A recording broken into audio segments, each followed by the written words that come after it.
Taylor Swift, one of the most influential artists of her generation, has recently faced criticism from two iconic figures in entertainment, Britney Spears and Pamela Anderson.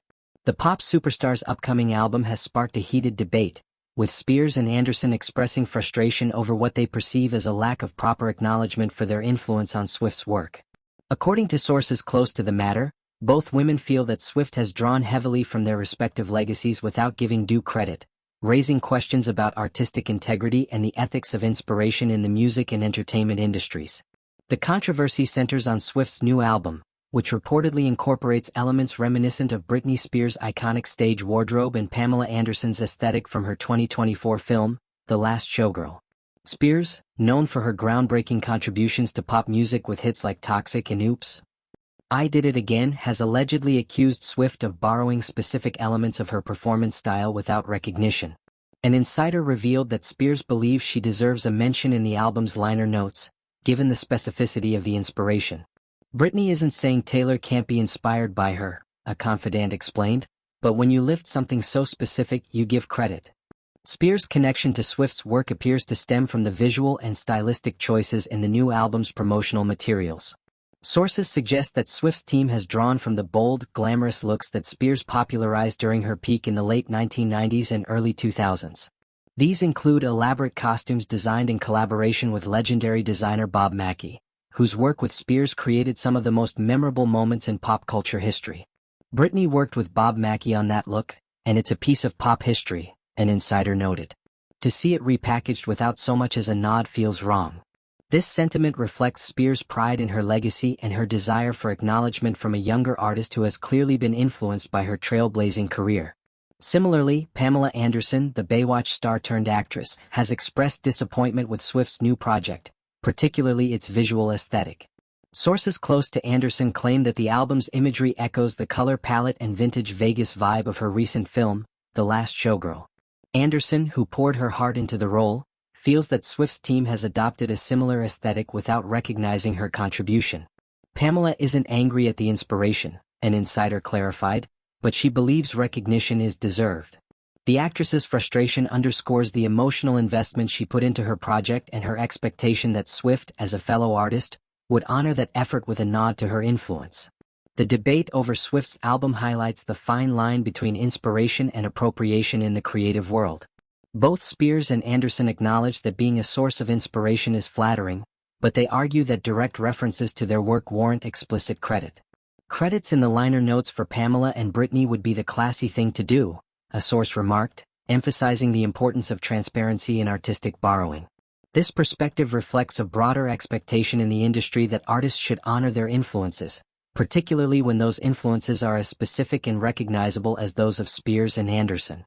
Swift, known for her meticulous attention to detail and storytelling, has built a career on crafting narratives that resonate with millions. Her ability to weave personal experiences with universal themes has made her a cultural phenomenon. However, this controversy raises questions about how she navigates the influences that shape her work. The pop star has often been praised for her ability to reinvent herself with each album, drawing from various genres and aesthetics. Yet, the criticisms from Spears and Anderson suggest that her latest reinvention may have crossed a line by failing to acknowledge its roots. For Spears, the issue is deeply personal. Her career, marked by both triumph and turmoil, has left an indelible mark on pop culture. From her iconic music videos to her boundary-pushing performances, Spears has been a pioneer in shaping the modern pop star archetype. Her collaboration with Bob Mackie, in particular, produced looks that became synonymous with her brand: bold, provocative, and unforgettable.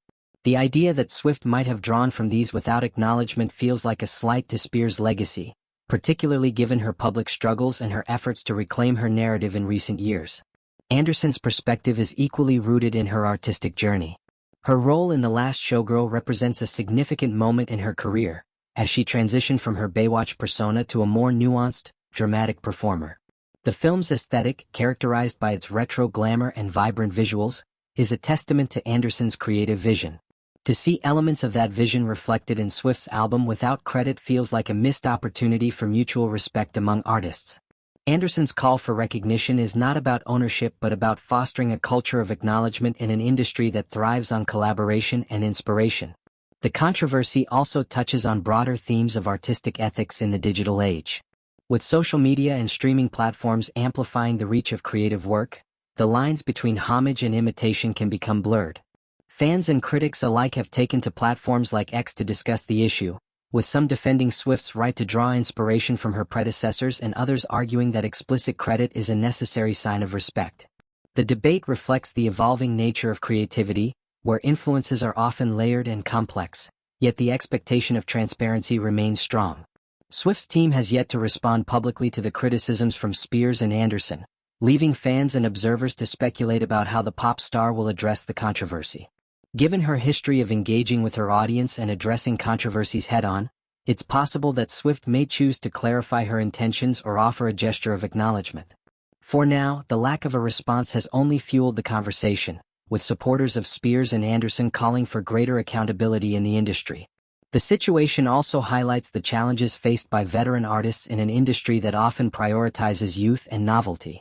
Both Spears and Anderson have navigated decades-long careers, overcoming personal and professional obstacles to remain relevant. Their criticisms of Swift reflect not only their desire for recognition but also their awareness of the power dynamics at play. As established figures, they are using their platforms to advocate for respect and fairness, challenging younger artists to consider the impact of their creative choices. Ultimately, the controversy surrounding Taylor Swift's new album underscores the complexities of artistic inspiration. While borrowing from others is a natural part of the creative process, the line between homage and appropriation can be thin. Spears and Anderson's reactions highlight the importance of giving credit where it's due, particularly when the influence is as specific and impactful as theirs.